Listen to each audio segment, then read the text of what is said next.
So what you see behind me is an entire brainstorming session, part of an entire brainstorming session that I did with myself. So I don't know if that's a brainstorm as much as it is personal reflection.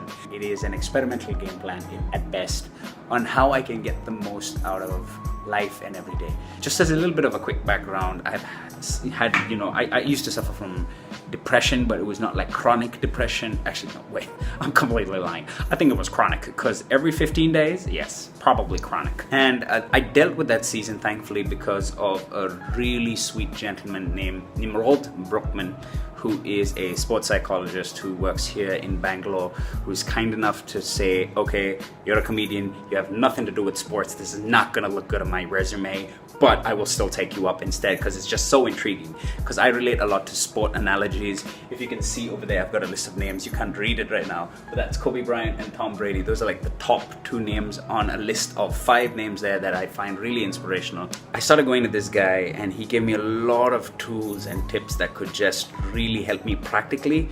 There was also a lot of prayer that went into that season of my life. My wife was praying, my best friends were praying for me.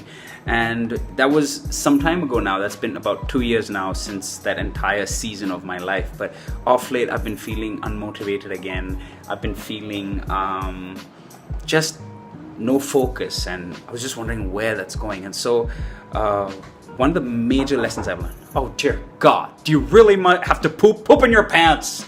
Hold on, I gotta go open that door. My son has pooped and he's sticking his hands in his diapers. It's a new habit. It's a lot of fun now. I'm cleaning shit off fingers, under fingernails. Lovely topic. Coming back to things that actually depress me though, because that's actually still just part and parcel of being a father. It's quite a lot of fun. The one big lesson I've had to learn through this entire process of how to get back to my most fulfilled, energetic self, in some sense of the word, would be to be willing to experiment. The definition of insanity is the habit of doing the same thing over and over again, expecting a different result. Now, it's very hard for us to break out of that strangely old habits and try something new, even if it's just for the sake of an experiment. But I think all this starts with a willingness to do that. So coming back to the board, I have just listed a couple of steps that I'm going to try out for this week, see if it works.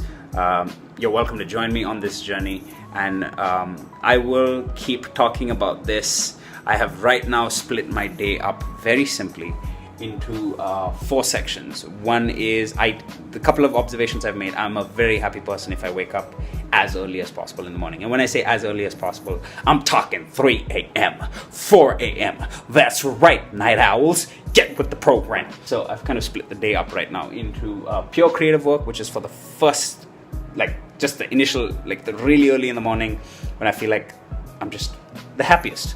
That would seem like an appropriate time to do it. Mid-morning seems to be a great time generally for clients' moods. So I've kind of left the mid-morning time to do business development, make phone calls, all of that stuff. And I don't mind doing that. There's something about ka-ching, ka-ching in the bank, which gives me a little bit of satisfaction. Right now, it's more like, hello. There's no sound. There's no money in there. So we got to make some. After lunch, I've got for some admin work, emails, edit a vlog if I have to, like this video. I probably edit in the afternoon when there's a tendency to feel sleepy. If I have to power nap, I will power nap 15 minutes. And the later half of the day, evening-ish, 4:30, 5, I've reserved that for some sort of learning. There's so much I've got to catch up on. I decided that would be the best time to do it because I still feel some energy, some sort of a rejuvenation for the evening.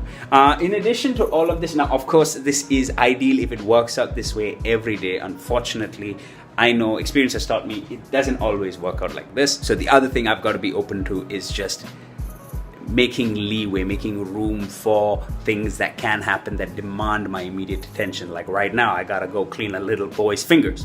He's got shit stuck under his fingernails. That's not fun.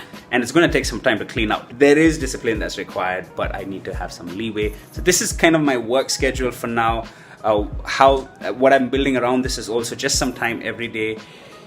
It's kind of a time-consuming exercise, but setting aside about 45 minutes to an hour just to really think through my day, just really plan my day. It might seem like a long time, but right now that's how much time I need. just to be able to get my mind into a zone or a space where I'm able to get it into third gear, get into that mode that says, okay, cool, we're ready to take this day on.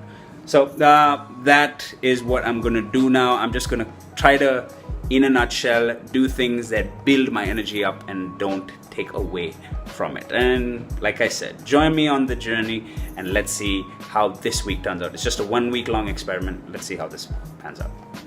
Okay, now what am I gonna do? Right, clean diapers. Bye-bye.